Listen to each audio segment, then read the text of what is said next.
Mixer's death has been foretold by ancient legend, but now the prophecy has come to pass.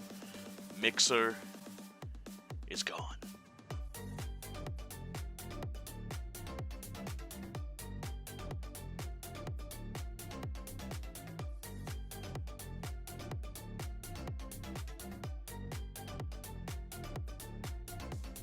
Ninja and Shroud are finally free from Mixer because on July 22nd, Microsoft will be pulling the plug and ending the platform for good.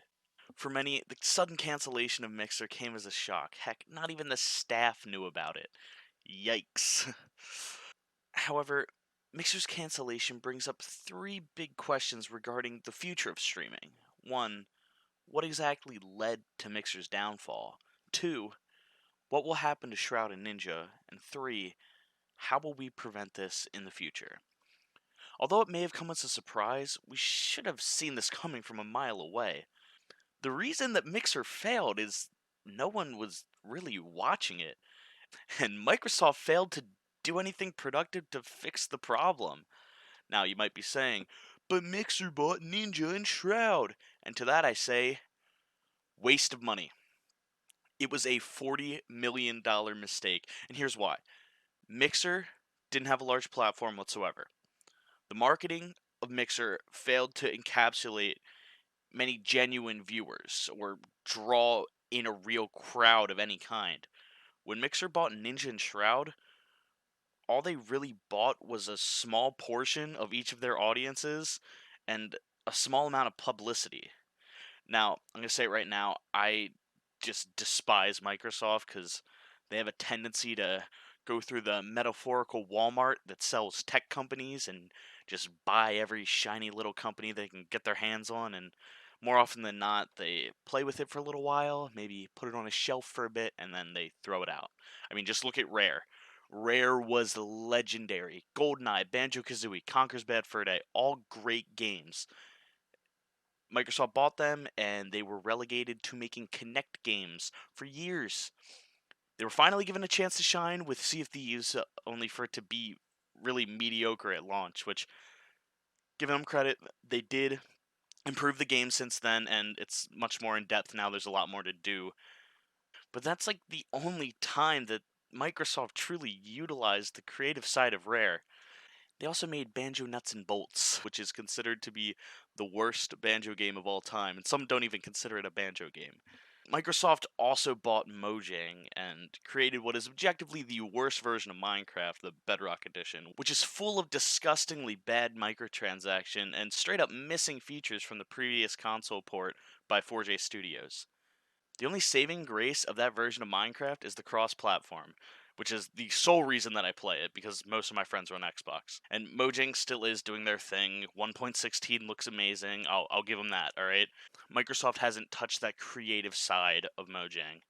But I look at the awful Microsoft store and just the lack of innovating with their own franchises, and I just can't support them anymore. Like, when when were you last excited for a Gears of War game? Like, that's all they seem to announce. And they don't give us any news on Halo. So I don't know. It's hard to like them as a company after they do nothing but create mediocrity. And when it comes to streaming, Microsoft straight up failed to provide any means of natural growth. There was one single time that I watched a Mixer stream, and that was back in 2017 when I still had an Xbox, so like it was being pushed on me through their console. And the only reason that I watched it was because it was an exclusive E3 stream of Sea of Thieves. That was the only way you could watch that Sea of Thieves gameplay. And I stopped watching pretty much instantly because the game was still pretty boring at the time and the people playing weren't that entertaining. However, that idea of like a Mixer exclusive stream for E3 was not in any way capitalized on. What they should have done is host their entire E3 broadcast exclusively on Mixer, not just the filler afterwards.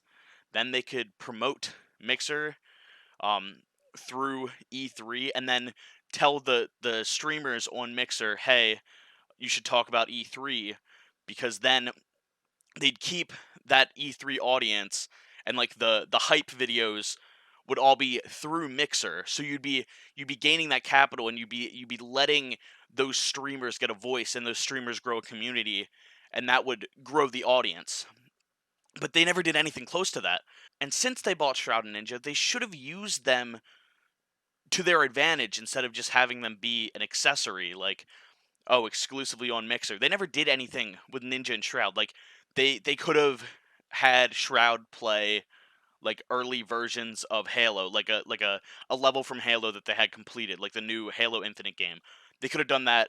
People would have watched just because they want to see Halo, and then maybe they would have stayed. Maybe they would have stayed after that. But they just didn't try anything. Instead of buying Shroud and Ninja, they could have bought hundreds of smaller streamers with much more diverse audiences to Mixer for the same price. That way, more individual communities would spread to Mixer and grow a natural audience. They bought two streamers that were pretty much the exact same niche. You watch Ninja and you watch Shroud to watch someone who's good at video games.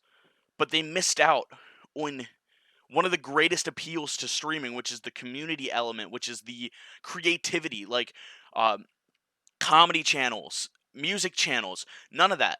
They picked the top two like best gaming channels and like most recognized gaming channels and they didn't do anything with it. They straight up just said, "Oh, here's this. It's on our platform now." Um they got drama for a few weeks and then nobody cared. Everyone was like, "Oh, Ninja's over there. F Ninja, all my homies hate Ninja." But it was the worst thing they could have done because not only did it produce very few results, but it literally cost them $40 million. Like, come on, Microsoft, what are you doing? Phil Spencer, you Todd Howard wannabe, what have you done? Which I don't know who's responsible for the decision. I feel like Ninja's marketing team had something to do with the whole deal.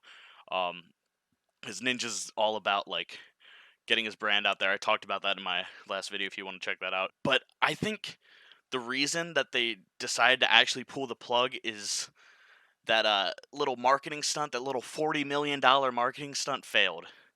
There was a very small jump in viewership from that point on. The few people that actually did anything looked at Ninja or Shroud's stream, then left after it was over. Mixer saw little to no growth.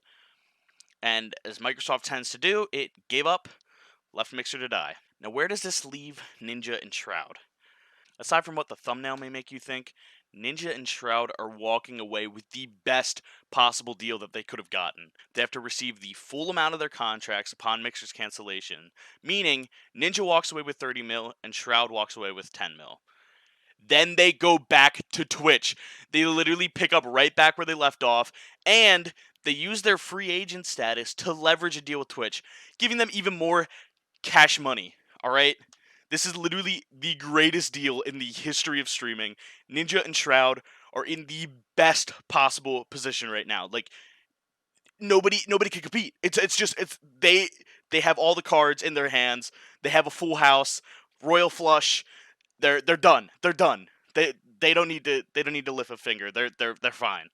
And Devin Nash made a great video about this. And just discussing like why they're in the best position that they are right now. And I'll link that right here if you want to check that out. Just for more in-depth explanations. But they are going to be absolutely fine after this. As for the in-house Mixer streamers, they will have a much harder time, especially if their only audience is on Mixer. They will need to link their Twitch in every stream for the rest of July and just plaster their other platforms all over their stream because if they don't, they're basically done. Like they're they're just going to be financially in ruin. So if you watch any Mixer streamers, I urge you to find their Twitch or YouTube or whatever and just support them because for many of them this is their livelihood. Like they're done. If they don't like recapture that audience, like any full-time streamer on Mixer, if they don't recapture that audience, they're done. They're just out of the game. Have to start fresh from the beginning. They're just absolutely demolished, just completely gone. So any Mixer streamer that you like, go right now. Just find their other accounts, follow them. I personally don't know any, like I don't know any examples. But they definitely are out there, and they need your support now more than ever. So any streamers that you like, just go right now, follow them, uh, sub, whatever you need to do, just to help them out because they are probably in like the worst time of their life right now. They are scrambling just to preserve whatever little bit of their audience that they can. And as for the streaming industry as a whole, the death of Mixer should come as a warning to all the other platforms and just really teach us about how to be better in the future. Hopefully, this will allow for more innovation on platforms such as Twitch and YouTube because without any quality of life improvements or ways to build audiences more naturally, the platform could easily die out. In my last video, I discussed how streaming is the future of live entertainment, and I don't see it going anywhere. Like, I don't see the medium or genre or whatever of streaming going anywhere, but the platforms that it's hosted on might. They they they could be in danger, which some of them are in way better positions than others. YouTube, for example, will be fine no matter what happens. People will always be on YouTube until Susan takes away the ability to watch or upload content. And as much as people complain about her, I doubt that that would happen at any time, any point in history. Um, but Twitch, on the other hand, is in a bit of a predicament. They might have to make a deal with Ninja to keep him on Twitch, and this would make them guilty of the same mistake that Mixer made. In my opinion, Twitch's best course of action would be to promote the Mixer streamers that are coming into Twitch and give them an accepting and understanding community where they can just pick up right where they left off and build that audience again and like take those viewers that were on Mixer and just natively like put them back into Twitch. That would help them so much in the future. But spending millions on Ninja and Shroud is a waste of money. It's that simple. Twitch was fine after they left. No one was saying it was the end of times because Ninja's gone. No one was saying that because it allowed for other streamers to rise up and take that place. Like nobody was hurt by Ninja leaving because it just left another spot for somebody to come and take that spot. Somebody to rise through the ranks and become like the next top streamer. Twitch should not pay a cent for the exclusivity unless they plan to use them for like an ad campaign or some sort of like marketing, but if they decide to do that, they will be setting a precedent that if a big streamer wants to go somewhere else, that Twitch will just shill out and pay whatever they need to keep them. Now, a practice like this would just drain Twitch of all potential profit and doom the platform to die out like Mixer did. If they refuse the offer, they may lose some bigger streamers, but the core audience will stay and allow for more streamers to rise to the top and become popular. And as long as that audience watches like two streamers, if one of them leaves, they're still going to be sticking around for the other one. They're not just going to abandon Twitch because one person left. This would effectively generate more site-wide growth and bring more unique users to the platform as a result. Like you would have a lot more new names coming to Twitch, a lot more new names coming to the top and being the best content creator on that platform, and that would just drive more people to the streams because you have more variety. And speaking of rising to the top on Twitch, you should check out my Twitch, twitch.tv/Jonny_RaZeR. Do a lot of improv and different comedic bits and Modern Warfare, Overwatch, Minecraft, GTA, a whole bunch of games. If you like the video, you should have a good time there. If you like the gameplay that I use in the background, it's directly from my streams. So if you want to see any more of that along with the commentary, I'll be posting it all on my VOD channel, which is linked below. Anyway, thank you for watching, and I will see you next time.